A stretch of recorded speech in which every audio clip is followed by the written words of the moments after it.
আওয়ামী লীগ তো শেষ। এখন কাদেরকে যে দিব? আসার আগে সবাই ভালো, কিন্তু আসলে সবাই তো আমার তো মনে হচ্ছে যদি কোনো ভালো একটা ইসলামিক দল আসে তাহলে মনে হয় হয়তো এই ইসলামিক সরকার এই দেশকে শাসন করুক। বিএনপি আসার সম্ভাবনা বেশি আছে। বিএনপি আসলে ছাড়া তো আর দেখি না আসার মতো। নৌকার দানের শীষ 2 সাপের একই বিষ। জামাত ইসলাম আসলে আমাদের অনেক ভালো হবে। নির্বাচনের পরে কোন দল আসলে ব্যবসা বাণিজ্য আবার আগের মতো ফিরে আসবে? কোন দল আসবে আর কোন দল আসলে ব্যবসা বাণিজ্য ভালো হবে এটা বলতে পারবো না, তবে নির্বাচন হইলে কোন দল আসলে সেই ক্ষেত্রে ব্যবসা হয়তো হইতে পারে। আবার নতুন করে লোকজন আসবে, অবসরত নিবে, লোক আসবে, তখন আমাদের ব্যবসা হবে। যে আসে সেই আসার আগে সবাই ভালো, কিন্তু আসলে সবাই তো কেউ করেছে না। বলা মুশকিল, সবখানেই তো ঝামেলা, সব জায়গায় ঝামেলা। এখন এটা নিশ্চিত করে বলা যাচ্ছে না যে কোন দল আসলে ভালো চলবে আর কোন দল না আসলে ভালো থাকবে না, এটা বলা যাচ্ছে না। কোন দল আসলে ভালো হবে, যে দলে ভালো কিছু করতে পারবে এই দলই তো থাকতে পারবে। নিত্যদ্রব্য যে ঊর্ধ্বমুখী এগুলি কমাইতে হবে। এখন পাবলিক যারা চাবে সেই আসবে, পাবলিক ভোট দিয়ে যারা আনবে সেই দল আসলেই মানে ভালো হবে। অন্তর্বর্তীকালীন সরকার বাদে যে নির্বাচিত সরকার আসবে উনি আসলে এই দেশ ভালো চলবে। এটা আমি বলতে পারবো না, এটা আল্লাহ বলতে পারবে, এটা আমি বলতে পারবো না। বিএনপি আসলে ছাড়া তো আর দেখি না আসার মতো। জামাত ইসলাম যতই লোক থাকুক আসার মতো তো আর তারা ক্ষমতায় যাওয়ার মতো তো আর লোক নাই তাদের। বিএনপি আসবে আশা করি। আর যদি হারা এখন দেশ ভালো চালায় এটা হাদের ইচ্ছা, তবে ভালো চালানো উচিত ক্ষমতায় আসলে। আমরা চাই যারা ভালো ভালো দেশ তারাই আসুক, তখন সম্ভাবনা বিএনপি আসার সম্ভাবনা বেশি আছে। যেহেতু আমরা মুসলমান, আমাদের দরকার ইসলামিক রাষ্ট্র, এই ইসলামিক সরকার এই দেশকে শাসন করুক। হ্যাঁ, এটা আমরা চাই। যেহেতু আমরা মুসলিম কান্ট্রি, মুসলিম দেশ, আশা করি মুসলিম কোনো দল আসবে, এটাই আশা করি। আমার তো মনে হচ্ছে যদি কোনো ভালো একটা ইসলামিক দল আসে তাহলে মনে হয় হয়তো এই দুঃখ কষ্ট হয়তো নিরসন হবে আশা করা যায়। কারণ আমরা তো আরো অনেক দল দেখেছি, কোনো দলে শান্তি আসে নাই। যেহেতু ইসলামী দল এখন পর্যন্ত ক্ষমতায় আসে নাই, সেই হিসাবে আমরা আশাবাদী যদি ইসলামিক দল যদি ক্ষমতায় আসে তাহলে দেশে অবশ্যই শান্তি ফিরে আসবে। জামাত আসলেই মানে সবকিছুই সঠিকভাবে চলবে। যেটা দুর্নীতি যেটা চলতেছে এই দুর্নীতিটা বন্ধ হয়ে যাবে, চাঁদাবাজি বন্ধ হয়ে যাবে। কিভাবে বুঝলেন যে জামাত আসলে এটা বন্ধ হবে? না, আগে তো মনে করেন যে আমলিকিও দেখছি, বিএনপি দেখছি, তাদেরকে একবার দেখলে হয়তো আমার বিষয় হতে পারে আর কি। বিএনপি আর আওয়ামী লীগ তো শেষ। আওয়ামী লীগ আগামী 50 বছর ক্ষমতা আসতে পারবে না। কারণ হচ্ছে যে জেনারেশন আওয়ামী লীগ উৎখাত করছে তাদের বয়স 20 থেকে 25 অথবা 25 থেকে 30। এরা বেঁচে থাকবে না হয় বাংলাদেশের গড় আয়ু অনুযায়ী আরো 30 থেকে 40 বছর। এরা তো দেখছে আওয়ামী লীগ কি জিনিস। সুতরাং আওয়ামী লীগ আগামী 50 বছর ক্ষমতা আসতে পারবে না। আর বিএনপির কথা যদি বলি, নৌকার দানের শীষ 2 সাপের একই বিষ। তাদেরও একই কাজ, মুদ্রার এপিট ওপিট। সুতরাং তাদেরকেও আমরা চাই না। আমরা চাই এমন একটা দল আসুক, একটা ইসলামী দল আসুক, সৎ মানুষ আসুক, তারা যেন সৎভাবে দেশটা চালাইতে পারে, কোনো দুর্নীতি না হয় এমন একটা দল আমরা চাই। সেই ক্ষেত্রে বাংলাদেশে যতগুলো ইসলামী দল আছে তার ভিতরে সব থেকে বড় এবং মানে রাষ্ট্র ক্ষমতায় চালানোর জন্য বাংলাদেশ জামাত ইসলামী প্রস্তুত আছে বা তারা পারবে, আমরা তাদেরকেই চাই। না, এটি মনে করেন ফল বেচা নির্বাচনে, ফল বেচা হইল গিয়া যার কাস্টমার যে সময় রুচি হয় হাসমলা নেই। এটি কোন জমা নির্বাচনে কারা পাস করবে, কারা জয়লাভ করবে, এটি হলো এটি কর ক্ষমতা কেউ না। নির্বাচন হোক, তারপরে কম যাবে, এটি ওরকম কিছু কম যাবো না। এটা স্পেসিফিক আসলে আমার আইডিয়া নাই যে কোন দল আসলে এটা সাথে সাথে ডাউন করতে পারবে, মনে হয় না।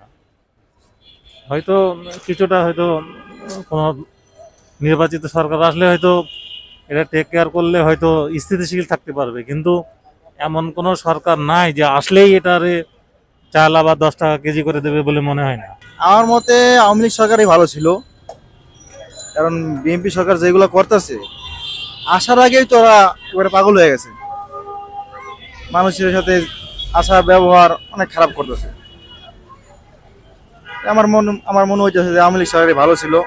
প্রথমত আওয়ামী লীগ তো নো, নো। বিএনপিও দেখা যাচ্ছে, আমরা বিএনপি যখন ক্ষমতা ছিল তখন কিন্তু আমরা একটু ছোট ছিলাম, তো সেই ক্ষেত্রে দেখা যায় আমাদের বাবা দাদা যাদের থেকে শুনেছি, তো তেমন সেই সময় অবস্থা বেশি একটা মানে ভালো ছিল না। সেই সময় অনেক দুর্নীতি হয়েছিল। তো সেই ক্ষেত্রে দেখা যাইতেছে যে আমরা আওয়ামী লীগও মানে সাহস পাচ্ছি না, বিএনপি তো সাহস পাচ্ছি না। এখন জামাত আসছে, দেখি এখনো ঠিক বুঝতে পারতেছি না, জামা আমাদের ভয় ঢুকে গেছে। এখন বিএনপিও দেখা যাইতেছে খারাপ একটা ইমেজ রেখে গেছে, আওয়ামী লীগও একটা সেম। এখন জামাত কি ভালো কিছু করবে নাকি একটা ডাউট থেকে যায়, সিরিয়াসলি ডাউট থেকে যায়। তো কতটুকু ভালো হবে দেখা যাক। এখন 3 মাস হবে গেছে, তো দেখি আগামী ইলেকশনে হবে কি হবে না হবে আমরা এখনো ঠিক বলতে পারতেছি না। কারণ কাকে আর ভোট দিব? আওয়ামী লীগ বিএনপি দেখা যায় মানে সবচেয়ে বড় দল, এরপর যা আছে সব ছোট ছোট দল। এখন কাদেরকে যে দিব, মানে কাদের ভোট দিব জিনিসটা আর কি বোঝা যাচ্ছে না। নির্বাচনের পরে কোন সরকার, এখানে একটুখানি আমাকে বিস্তারিত বলতে হবে। সেটা হচ্ছে আমাদের নির্বাচন পদ্ধতি আসলে চেঞ্জ হওয়া দরকার। আমাদের দেখেন, আমাদের ছোট্ট দেশ হলো কিন্তু লোক প্রায় 18-19 কোটি, আমাদের কিন্তু কোনো প্রদেশ নাই, ঠিক আছে, স্টেট গভর্নমেন্ট নাই। তো আমার মনে করি আমাদের এই নির্বাচনটা হওয়া দরকার সংখ্যানুপাতিক, এবং সংখ্যানুপাতিক হতে হবে। মনে করেন আমাদের ডিভিশন আছে 8টা ডিভিশনে বর্তমান যে সিট আছে, মনে করেন আপনি সাপোজ খুলনা ডিভিশন 22টা বা 25টা আসন আছে, এখানে একটা ইউনিট ধরে নির্বাচন হবে। খুলনা ডিভিশনের প্রতীকে নির্বাচন হবে, সেটা ধানের শীষ হতে পারে, নৌকা হতে পারে, দাড়িপাল্লা হতে পারে, কাস্তে হতে পারে, ট্রাক হতে পারে। যার যে দল আমাদের আছে, নিবন্ধিত দল, তাদের প্রতীকে। এবং এই বিভাগ থেকে যারা সর্বোচ্চ আসন পাবে, ঠিক আছে, সংখ্যানুপাতিকে তাদেরকে ওই বিভাগের থেকেই আগের থেকে নমিনেশন দেওয়া থাকবে। আমার সিলেক্টেড লোক 22 জন বা 30 জন, যদি কেউ পার্সেন্টেজে 10টা পায় তাহলে প্রথম 10টা আসবে, যদি কেউ 4টে পায় প্রথম 4 জন আসবে। তাহলে সারা বাংলাদেশ থেকে প্রত্যেকে প্রতিনিধি আসবে, এবং এই প্রতিনিধির ভিতরে পুরুষ, নারী এবং অন্যান্য যারা শ্রেণী পেশার মানুষ আছে তাদেরকেও অন্তর্ভুক্ত করায়। অর্থাৎ টোটাল নির্বাচনী সিস্টেমটা চেঞ্জ করে যে সরকার ক্ষমতায় আসে, আমাদের যদি সেখানে 151 আসন কোনো একটা একক দল পেয়ে যায়, ভেরি গুড। না পাইলে কেউ 120 পাইলো, কেউ 80 পাইলো, তখন তারা যৌথভাবে সরকার গঠন, এমনকি জাতীয় সরকার গঠন হতে পারে। কারণ আমাদের জাতির জীবনে আমরা একটা ব্যাপক পরিবর্তন আশা করছি, এবং আমাদের বাচ্চারা সেই পরিবর্তনের স্বপ্ন আমাদের দেখাচ্ছে। আশা করি আমাদের বাচ্চাদের স্বপ্নরা সফল হবে। আমি বিএনপি করি, এই জন্য চাবো তো আমি যে বিএনপি আসুক, আমরা ভালো চলবো, ঠিক আছে। তারপর আমার আশা যে তারেক রহমান সাহেব যদি ক্ষমতা আসে, তার উপরে আমাদের একটা দাবি থাকবে যে আমাদের বাংলাদেশে কত দুর্নীতি, এবং আমাদের বিএনপির পক্ষ থেকে টেন্ডারবাজি লোক, সন্ত্রাসী লোক, এগুলো যাতে না থাকে। এটা যদি না থাকে তাহলে আমাদের বিএনপির জন্য অনেক প্লাস পয়েন্ট, এবং আমরা বিএনপি বাংলাদেশের জনগণ সবাই আমাদেরকে ভালোবাসবে, যাতে আমাদের বদনাম না হয়। আর আমরা বলি যে জামাত ইসলাম আসলেও আমরা অখুশি না, খুশি।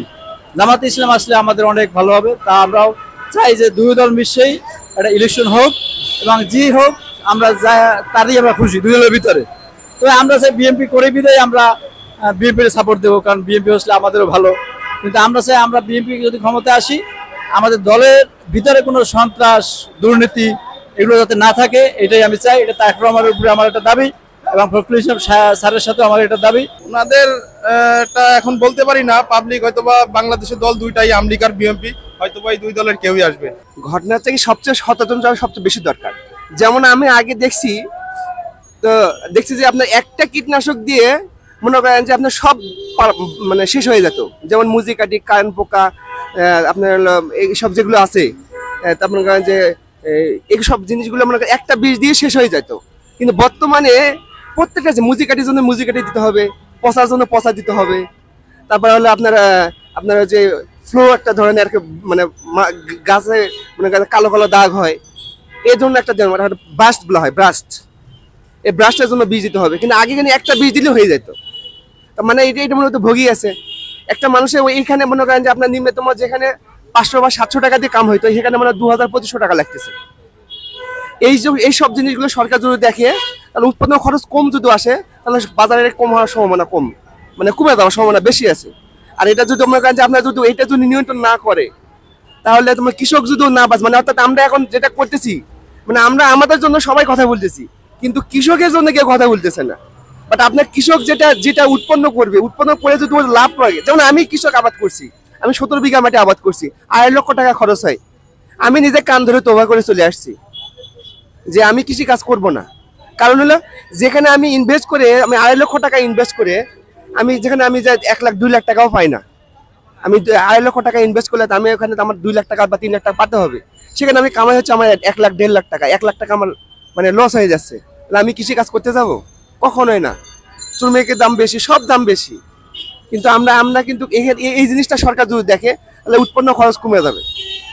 উৎপন্ন খরচ কমে গেলে বাজারের কমার সম্ভাবনা কম আছে। আর এটা যদি মনে করেন সরকার যদি না দেখে, যদি মনে করেন বাজার কমাবো তাহলে কমাতে অসম্ভব। তাহলে মেন জায়গাটা কমাতে হবে। মানুষ কৃষকের দেখে ঘৃণা করে, কিন্তু কৃষককে আমরা সবকিছু কৃষক খাই, যেমন রুটি পাউরুটি সবকিছু আমরা কৃষকের থেকে পাই। কিন্তু আমরা একজন কৃষক শহরে যদি আসে তাহলে মনে করেন আমরা প্রতিদিন হিংসা করি। একজন কৃষক মানুষ, অশিক্ষিত মানুষ, ওদের মধ্যে শিক্ষিত মানুষ নাই, তেজি সবই আছে, কিন্তু আমরা এটা কিন্তু আমরা দেখি না। কিন্তু আমাদের সব কিছুর মধ্যে ওদেরকে হাইলাইট করা উত্তম। ওদের কৃষি খাতে যেগুলো জিনিসগুলো আছে সেগুলো দাম কমাতে হবে, তাহলে সবকিছু সম্ভব। আমাদের দাম কমালে দাম কমাতে পারবো না।